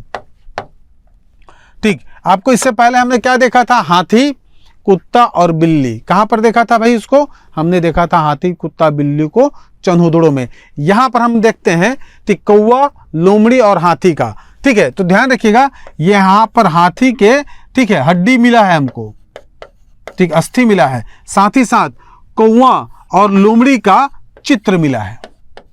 ठीक, ध्यान रखिएगा, वहां पर पंजे के निशान मिले थे, किसका, कुत्ता और बिल्ली का। यहां पर क्या मिला है, कौवे और लोमड़ी का चित्र मिला है। और ध्यान रखिएगा, इसकी तुलना हम पंचतंत्र से कर सकते हैं, लेकिन पंचतंत्र बहुत बाद का है और यह सिंधु घाटी सभ्यता बहुत पहले का है। लेकिन कुछ इतिहासकार, आपको किताब में मिल जाएगा लिखा हुआ है कि जिस प्रकार पंचतंत्र की कथा में कौवा और लोमड़ी का वर्णन है, उसी प्रकार की चीज कहाँ मिला है, ठीक लोथल में मिला है। चलिए, यहां से दिशा मापक यंत्र मिला। सीधी सी बात है, बहुत ही कॉमन चीज है कि अगर आप पानी जहाज के माध्यम से देश विदेश में जाएंगे तो दिशा मापक यंत्र रखेंगे। आपके पास तो वहां पर रोड है नहीं, रास्ते नहीं है, किसके माध्यम से आप जानेंगे, तो दिशा मापक यंत्र। यहां पर अग्निवेदी मिला है और हाथी दांत के पैमाने मिले। ये देखो, हाथी बात है तो हाथी दांत के पैमाने, अग्निवेदी के साक्ष्य यहां से भी प्राप्त हुआ है। ठीक है, इससे पहले अग्निवेदी हमने कहाँ पढ़ा था, कालीबंगा में पड़ा था। अब यहाँ पर भी अग्निवेदी मिला। अग्निवेदी का मतलब हवन कुंड। तो आपको लोथल जो है आपका एक महत्वपूर्ण शहर रहा है। ठीक है, इस शहर से हमको क्या क्या प्राप्त हुआ है, यहाँ पर सारी चीजें हैं और सब एक दूसरे से जुड़ी हुई है। ध्यान रखिएगा, ठीक है, जैसे बंदरगाह है तो भाई वहाँ पर ठीक गोदी बाड़ा मिलेगा ही मिलेगा। विदेशी देश की मुद्रा भी मिल गई है, ठीक है, वहाँ से कुआं लोमड़ी का आपका चित्र मिला है, हाथी की हड्डी मिली है, अग्निवेदी दिशा मापक यंत्र भी वहाँ से हमको प्राप्त हुआ है। क्लियर है? तो लोथल है, इसका आप स्क्रीनशॉट कीजिए, सिंपल है, कोई दिक्कत नहीं यहाँ पर। चलिए आगे बढ़ते हैं। ये देखिए लोथल, यही लोथल है, ठीक, जिसकी आप बात कर रहे थे, यही आपका ठीक क्या है, बंदरगाह गोदीबाड़ा। ठीक, यहीं पर उन सारी चीज़ों को लाया जाता था। ठीक, ये देखिए आपके कालीबंगा में जो नालियां प्राप्त हुई है, वहाँ पर कुएं मिले हैं, ये उनका चित्र है। तो एक चित्र के माध्यम से थोड़ा सा देख सकते हैं कि गोदीबाड़ा है, इसमें पानी आने जाने का सोर्स कंटिन्यू रहता था, उस समय और परिपक्व अवस्था में रहा होगा, अभी तो थोड़ा इस प्रकार से दिख रहा है। ठीक है, कुआं भी मिला है और इस प्रकार की नालियाँ यहाँ से प्राप्त हुई हैं। चलिए आगे बढ़े। ठीक, अब हम देख लेते हैं, ठीक, धौलावीरा। धौलावीरा जो है भारत में जो सिंधु घाटी सभ्यता का जो खोजा गया स्थल है, इसमें एक महत्वपूर्ण स्थल है। क्यों? क्योंकि यहाँ पर जल निकासी या जल प्रबंधन की व्यवस्था अद्वितीय थी, गजब की यहाँ पर ठीक जो जल प्रबंधन की व्यवस्था थी। कहाँ पर? धौलावीरा। और धौलावीरा से हमको एक महत्वपूर्ण साक्ष्य मिला यहाँ पर लिपि के बारे में। यहाँ से हमको ठीक 10 अक्षरों वाला एक साइन बोर्ड मिला है, जिसमें अलग अलग प्रकार के अक्षर हैं। ठीक है, हालांकि उन अक्षरों को पढ़ा नहीं जा सका है। क्लियर है? तो अब देखते हैं धौलावीरा के बारे में। धौलावीरा कहाँ पर है? मैप में देख चुके थे, ये गुजरात के कच्छ के रण में है। ठीक है, इसकी खोजकर्ता किसने की थी? वीरा बलिष्ठ अर्थात ठीक RN बिष्ट और जगपति जोशी, इन दोनों ने किया था। ध्यान रखिएगा। सिंधु घाटी सभ्यता के यहाँ पर तीनों अवस्थाओं के साक्ष्य मिले हैं। ठीक है, हमने अभी इससे पहले पढ़ा था कि लोथल में क्या मिला है, 6 अलग अलग स्तर मिले हैं, ये अवस्था की बात है। ध्यान रखिएगा, जल प्रबंधन की उत्तम व्यवस्था थी और यहाँ से 10 अक्षरों वाले साइन बोर्ड की प्राप्ति हुई है। ठीक है, धौलावीरा काफी विस्तृत शहर है। ध्यान रखिएगा, ये सिंधु घाटी सभ्यता के प्रमुख बड़े शहरों में गिना जाता है। ठीक, तो ये हमारे इसके एक कॉमन फैक्ट हो गए। अब इसके बाद इसके कुछ इमेजेस के माध्यम से देख लेते हैं कि धौलावीरा में किस प्रकार का जल प्रबंधन की व्यवस्था थी। ये देखिएगा, ठीक है, मतलब ये आपका नदी है, नदी के जल को डाइवर्ट करके नगर में प्रवेश कराया गया था। ठीक, ध्यान रखिएगा। और इस प्रकार से पानी जहाज के यहाँ पर भी आना जाना चलता था। ठीक, जहाज़ों का आना जाना, और मतलब वाटर आ रहा है तो उसके जाने की भी व्यवस्था थी, निकासी की भी व्यवस्था थी। अर्थात पूरा नगर इस प्रकार सुव्यवस्थित रखा गया था कि कहीं भी आप आवागमन के माध्यम से भी और आपके निकासी के माध्यम से, अर्थात जल का उचित व्यवस्था यहाँ पर किया गया था। यहाँ पर जो चित्र देख रहे हैं, ये वही चित्र है, ये जमीन में मिला है, वास्तव में ये भूमि में था और पत्थरों से ये बना हुआ है। ठीक, इसको केवल चित्र के माध्यम से यहाँ दिखाया गया। 10 अलग अलग प्रकार के यहाँ पर चित्र हैं और इन चित्र के माध्यम से ये उनकी लिपि थी। ठीक, जिसको पढ़ा नहीं जा सका है। ठीक, बाकी आप यहाँ देख सकते हैं, ये सूखा हुआ है, जो गोदीबाड़ा हमने पीछे देखा था, ये सूखा हुआ है। वहाँ पर के नगर इस प्रकार के अवशेष मिले हैं और ये जो है उनके मार्ग हैं, आने जाने के रास्ते हैं। ठीक है, थोड़ा सा आप इस प्रकार की इमेज देखेंगे तो फैक्ट को आप इसमें जोड़ने का प्रयास करें। ठीक, ताकि जब भी एग्जाम हो तो इस प्रकार की इमेज याद रहेगा तो को रिलेट कर सकेंगे आप। चले आगे बढ़ते हैं। अब देख लेते हैं नगर नियोजन, सिंधु घाटी सभ्यता का नगर नियोजन। सिंधु घाटी सभ्यता जो है अपने तत्कालिक जो समय थी उसमें प्रमुख नगरों में गिना जाता था। क्यों? क्योंकि इससे पहले की सभ्यता ग्रामीण सभ्यता थी, इसके बाद की भी सभ्यता ग्रामीण सभ्यता थी। ये जो सिंधु घाटी सभ्यता था ये एक नगरीय सभ्यता है। तो सबसे पहले इंपॉर्टेंट है, ये था नगरीय सभ्यता। ठीक, नगरीय सभ्यता। ठीक, ध्यान रखिएगा, नगरीय सभ्यता थी तो नगर नियोजन भी इनका एक विशेष था। तो सबसे पहले इनके नगर नियोजन की प्रमुख विशेषता बता दूं कि इनका जो नगर नियोजन था, ठीक, जो नगर थे वो जो थे, ठीक, वे समकोण पे मिलते थे। यानी सड़कों की बात कर लेता हूं, जो सड़क होते थे, इनका आपका टाउन प्लानिंग की बात कर रहा हूं, कैसा प्लान किया था इन्होंने अपने नगर को। तो ये जो सड़क बनाते थे तो ये सड़क जो है समकोण पे मिलता था। इस प्रकार से एक रोड जा रहा है और उसको एकदम एग्जैक्टली समकोण पे काट रहा है दूसरा रोड, अर्थात सड़क जो होती थी ये समकोण पे होती थी। ठीक, अर्थात पूरा नगर जो है, पूरे नगर की बात करें, अगर इस प्रकार पूरे नगर को समकोण में बांट दिया जाए, जैसे कि ये रोड हो गया, अलग अलग रोड, इसको इस प्रकार के रोड से काटा जा रहा है तो ये समकोण हो गया। ध्यान रखिएगा, और इन्हीं बीच में क्या होते थे, घर बने होते थे। ठीक है, अर्थात पूरा नगर जो है ये ग्रिड पैटर्न में था। ग्रिड इसी को ग्रिड कहा जाता है, जाल पैटर्न में। जाल देखे होंगे इस प्रकार का गुथा हुआ रहता है, ठीक, जो पूरा समकोण पे बना रहता है। ठीक, चलिए हो गया हमारा। यहाँ पर ध्यान रखिएगा, ये जो घर बने हैं, ठीक, तो घर में यहाँ पर सामान्य रूप से आंगन पाया गया है। ठीक, यहाँ पर सभी घरों में लगभग, ठीक, कुछ घर को छोड़ दिए, स्नानागार भी मिला है, अर्थात बाथरूम मिला है। ठीक, यानी कि नहाने का स्थान, सार्वजनिक नहीं है, ये अपना स्नानागार। चलिए, इसके बाद यहां ध्यान रखिएगा, यहां पर पानी के लिए कुओं का प्रयोग करते थे। ठीक, कुछ स्थानों पे से 2 मंजिला घर तक का प्रमाण मिला है। मोहनजोदड़ो में 2 मंजिला घर के भी प्रमाण मिले। यहाँ पर ध्यान रखिएगा, यहाँ पर जो नालियाँ होती थी, ठीक, जल निकास के लिए नालियों का प्रयोग किया गया था। और जो मुख्य नाली होती थी, मुख्य नाली, ये जो मुख्य नाली होती थी, ये ढकी हुई होती थी। देखिए, आज हमारे यहाँ की नालियाँ ढकी हुई नहीं रहती हैं, लेकिन हमसे आज से, ठीक है, मतलब 250 ईस्वी पूर्व का जो एक सभ्यता है नगर, वहाँ की नालियाँ क्या होती थी, ढकी हुई होती थी। ठीक है, ध्यान रखिएगा, नालियाँ ढकी हुई होती थी। और जिस समकोण पे जहाँ पर सड़क मिलती थी, तो उसी समकोण जगह पे ये बाजार वाला इलाका होता था। ठीक, जहाँ पर, ठीक, बाजार या मार्केट लगता था। क्लियर है? ठीक, तो टाउन प्लानिंग ये हो गया। इसके अलावा आप ध्यान रखिएगा, यहाँ पर कोई भी नगर है तो उस नगर को किले युग किला बंद किया जाता था। किला बंद, ठीक, बंद, किला बंद का मतलब है जैसे कि नगर का जो मुख्य लोग जहाँ रहते थे उसको घेर दिया जाता था। ठीक, जो आम लोगों के लिए एक अलग प्रकार का निवास बनाया जाता था। मतलब कोई भी व्यक्ति अलग से घर कहीं पर नहीं बनाते थे। ध्यान रखिएगा, ये सब एक समूह में, कबीले के रूप में रहते थे। ठीक है, तो यहाँ पर ध्यान रखिएगा, किला बंद रहता था। तो नगर नियोजन की विशेष देन यहाँ पर यह है कि यहाँ पर विशेष रूप से सड़कें, ठीक है, वहाँ पर घर, ठीक, वहाँ पर नगर, ठीक, वहाँ पर जल का प्रबंधन, ठीक, बहुत ही विशिष्ट रहा है। क्लियर है? चलिए आगे बढ़ते हैं। अगला है कुछ महत्वपूर्ण तथ्य। 2 महत्वपूर्ण तथ्य अपन निकाल के देखे हैं, जो सूत कोतड़ा और रोपड़ के बारे में। सूत कोतड़ा जो है, यहाँ से हमको घोड़े की अस्थि प्राप्त हुआ है। ध्यान रखिएगा, अस्थि कई जगह से मिला है। अभी हमने लोथर के बारे में पढ़ा, चंद्रोद्र में भी पढ़ा। तो घोड़े की अस्थि कहाँ से भी मिला है? सूत कोतड़ा। और रोपड़ से मानव के साथ कुत्ते को दफनाने का भी साक्ष्य मिला है। ठीक, युगल समाधान हो गया, मानव के साथ कुत्ते को भी दफनाया गया है। कहाँ पर? रोपड़ में। चलिए आगे बढ़े। ठीक, अब ध्यान रखिएगा, ठीक, इनकी आर्थिक स्थिति कैसी थी? सिंधु घाटी सभ्यता के लोग जो है प्रमुख रूप से कृषि कार्य करते थे। क्यों? क्योंकि नदियों के किनारे इनको आसानी से स्थान, जगह मिल जाता था और उपजाऊ मिट्टी मिली थी। तो सबसे पहला कार्य था इनका कृषि कार्य। ठीक है, तो ध्यान रखिएगा, कृषि के साथ साथ इन्होंने पशुपालन का भी प्रयोग किया। ठीक, यानी कि अब पशुपालन ये करने लगे। ठीक, इससे पहले हम देखते थे कि सिंधु आपके पाषाण काल में, पाषाण काल के प्रारंभिक अवस्थाओं में जो भी पशु मिल जाते थे उनका शिकार किया जाता था। परंतु अब ये क्या कर रहे हैं? ठीक, पशुपालन भी सीख चुके हैं। ठीक, यहाँ एक विशेष चीज़ है कि इनके आर्थिक सुदृढ़ता का एक है कि ये आंतरिक के साथ साथ विदेशी व्यापार भी यहाँ करते थे, जिसका साक्ष्य यहाँ पर विभिन्न प्रकार के मुद्राओं का मिला जाना, साथ ही साथ अलग अलग, ठीक है, जो आपके जैसे लोथल है यानी समुद्रिक मार्ग है या पोर्ट है, ठीक, उनका यहाँ पर अस्तित्व का होना। जैसे कि प्रमुख बंदरगाह हैं लोथल, रंगपुर, सूत कोतड़ा और प्रभासपत्तनम। ये सिंधु घाटी सभ्यता के प्रमुख बंदरगाह हैं। ध्यान रखिएगा इसको।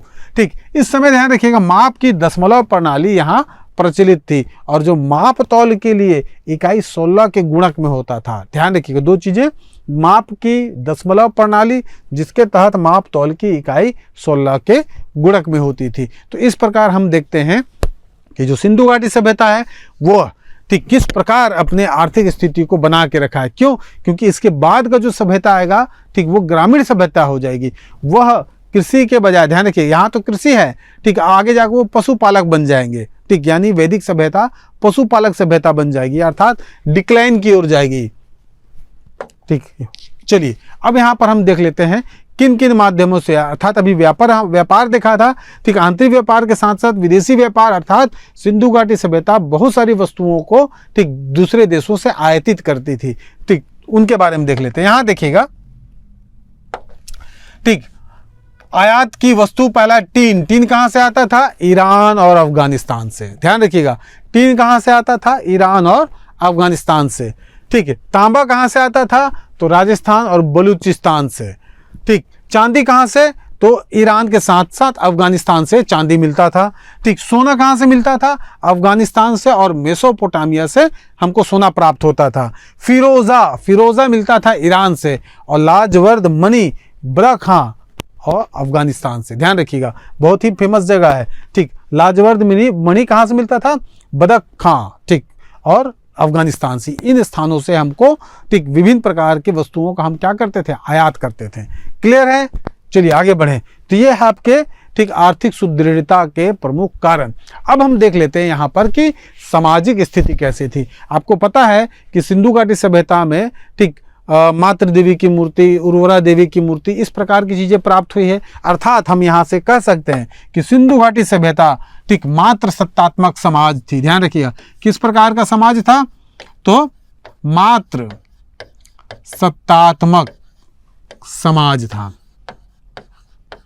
ध्यान रखिएगा, मात्र सत्तात्मक समाज ऐसे समाज को कहा जाता है जहां पर सत्ता का हस्तांतरण, अर्थात जो मुखिया होती है ठीक है, माँ के बाद उसकी बेटी होती है। ठीक है। वर्तमान में गारो खासी जयंतिया और नायर जनजाति, ठीक है, नायर आपके केरल में, गारो खासी जयंतिया आपके ठीक मेघालय में, ये जनजातियों में इस प्रकार का प्रचलन अर्थात मात्र सत्तात्मक समाज व्यवस्था अभी भी मिलता है। खान पान ध्यान रखिएगा, ये जो लोग थे ये मांसाहार के साथ साथ ठीक शाकाहार के भी ये प्रचलन थे। शाकाहार, तो शाकाहारी और मांसाहारी दोनों प्रकार के ठीक है क्या था इनका प्रचलन था। इनमें अन्न खाते थे, जैसे कि इनका हमको यहाँ से क्या मिले हैं?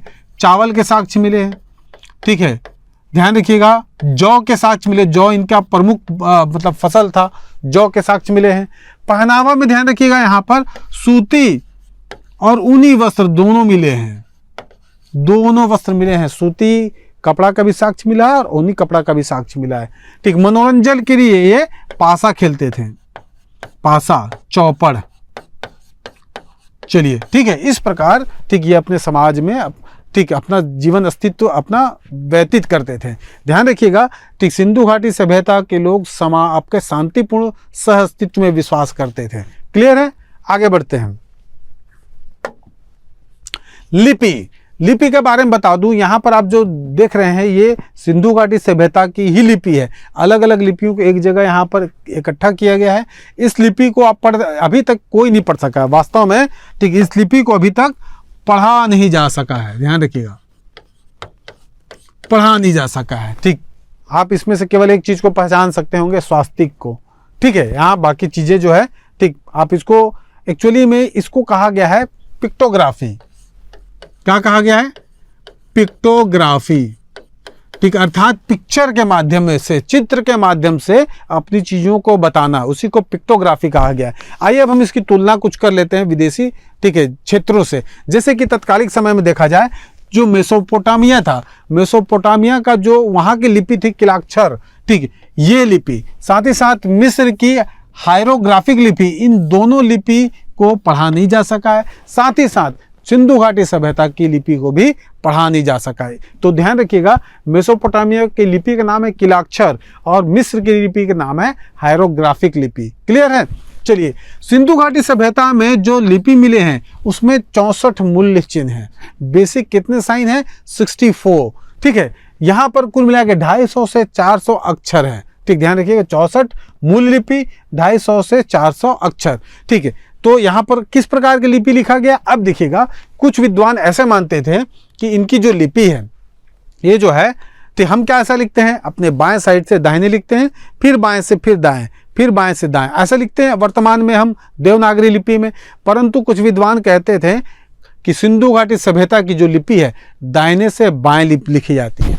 लेकिन कुछ अन्य विद्वान ये भी कहते थे कि इसकी लिपि बाएं से दाएं लिखी जाती है, अर्थात अलग अलग मत था।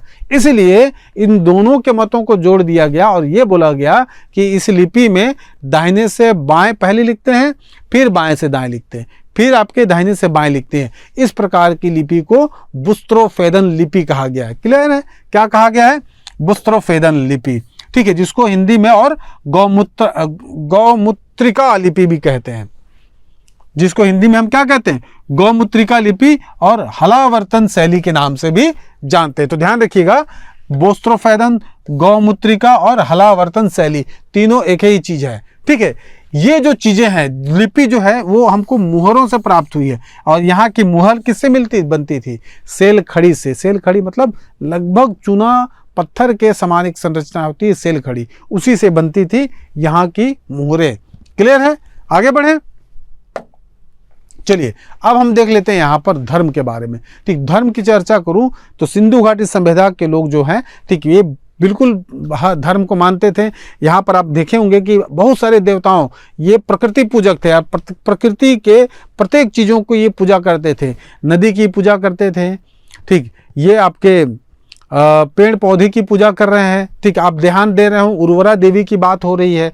ठीक, महिलाओं की बात हो रही है, मातृ देवी की बात हो रही है। तो धर्म में आप, ठीक, प्रमुख रूप से क्या कह सकते हैं कि ये जो है, ठीक, ये प्रकृति पूजक थे। प्रकृति पूजक थे। ठीक, अर्थात प्रकृति के जितने भी तत्व हैं उन सभी तत्वों की पूजा करते हैं। जैसे वृक्ष की पूजा कर रहे हैं। ठीक है, साथ ही साथ, ठीक, विभिन्न प्रकार के जो जीव है, ठीक, जानवर है, उनकी पूजा कर रहे हैं। आपको देखे होंगे कुबड़ वाले बैल मिला है। ठीक है, वो भी उसी के साक्ष्य है। साथ ही साथ ध्यान रखिएगा पशुपतिनाथ का सील मिला है, ध्यान रखिएगा, इनकी भी पूजा की जा रही है। ठीक है, इनको हम प्राचीन शिव के नाम से भी संबोधित कर सकते हैं। मातृ देवी की मूर्ति, और ध्यान रखिएगा शिवलिंग की भी पूजा, उसका प्रचलन उस समय देखा गया है। तो धर्म के रूप में हम कहें तो उस समय में प्रकृति पूजक थे। प्रकृति में पाए जाने वाले विभिन्न प्रकार के जो जीव हैं उनका, ठीक है, देवों के रूप में क्या किया जा रहा था? पूजा किया जा रहा था। हाँ, यहाँ पर ध्यान रखिएगा, यहाँ पर किसी भी प्रकार के मंदिर के अवशेष प्राप्त नहीं हुए हैं। ठीक है, यहाँ पूजा धर्म के बारे में हम बात करें तो आपने जो मोहनजोदारो में जो स्नानागार देखा है, स्नानागार, ठीक, तो ये स्नानागार जो है क्या था? कोई कॉमन स्विमिंग पूल नहीं था जहाँ पर सब लोग संडे को जाके नहाते थे। नहीं, यहाँ पर धार्मिक अनुष्ठान के समय नहाया जाता था। और वो अनुष्ठान के करने के लिए, ठीक, वहाँ पर पुरोहित था, पुरोहित आवास था। ठीक, आसपास में, ठीक, इस प्रकार की संरचना बनी हुई है। ध्यान रखिएगा। तो स्नानागार में जो स्नान होता था वो धार्मिक स्नान होता था। ठीक, वो कॉमन प्लेस नहीं था। ठीक, जहाँ पर वीकेंड में आप और हम जाते हैं कहाँ पर? स्विमिंग पूल में नहाने के लिए, वैसा स्थान नहीं था। तो मोहनजोदारो का जो स्नान प्राप्त हुआ है, स्नानागार प्राप्त हुआ है, ये धार्मिक स्नान के लिए था। तो आप इस प्रकार से सिंधु घाटी सभ्यता के धर्म को समझ सकते हैं। क्लियर है? आगे बढ़ते हैं। ठीक, अब देख लेते हैं सिंधु घाटी सभ्यता के पतन का कारण। आखिर क्या कारण था कि सिंधु घाटी सभ्यता जो नगरीय सभ्यता थी, इसके बाद हमको वैदिक सभ्यता देखने को मिल रही है, उत्तर वैदिक सभ्यता देखने को मिल रही है। और ये किस प्रकार की सभ्यता थी? ग्रामीण सभ्यता। अर्थात किन्हीं कारणों से सिंधु घाटी सभ्यता का क्या हुआ? पतन हो गया। तो ध्यान रखिएगा, अलग अलग विद्वान इसके अलग अलग मत देते हैं। अर्थात सिंधु घाटी सभ्यता के पतन में मतैक्यता नहीं है, अर्थात बहुत सारे अलग अलग मत है। चलो क्या क्या है देख लेते हैं। सबसे पहले हम देखते हैं, ठीक, बाढ़। ठीक, जो जॉन मार्शल और अर्नेस्ट मैक ने क्या कहा है? बाढ़ के कारण सिंधु घाटी सभ्यता का पतन हुआ है। ठीक, आर्यों का आक्रमण, ठीक, ये कहा है गार्डन चाइल्ड और व्हीलर ने। ठीक है, नदियों का मार्ग बदलना, ठीक, M.R. साहनी ने कहा है नदियों का मार्ग इसलिए बना कि भूतात्विक परिवर्तन हो गए।